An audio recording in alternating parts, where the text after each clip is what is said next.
कि उस नाला में जब कुल्फी भरा हुआ था तो वो सारे को नाला था, लेकिन उसमें हम जा गिरे। गिरने के बाद में देखे कि मैं व्हाइट सूट पहनी थी, लेकिन वो सूट कैसे में कन्वर्ट हो गया ब्लैक में, यानी कि नाला था, पानी से हम गंदे हो गए।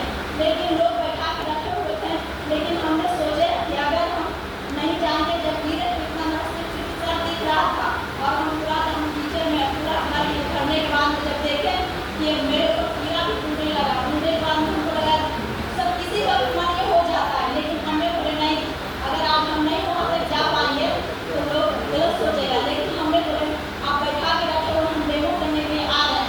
जब हम मैं वहाँ तक पहुँचने के बाद में लोग मेरे डेमो किए और बताएं तो लोग बोला इस बिजनेस में कुछ तो पावर, इसलिए आज सेकुरा में एक ऑफिस है। ऑफिस रहने के बाद में आज सेकुरा से इतना सारा लोग आ चुका है ना, अगर हम अगर रुक जाते तो क्या सेकुरा में एक ऑफिस या क्या सेकुरा में 3 हो पाता? नहीं हो पाता। बोला जाता है 100 नारी, एक नारी 100 पे भारी।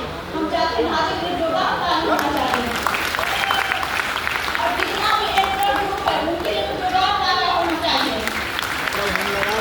और अगर जीवन में आगे बढ़ना हो तो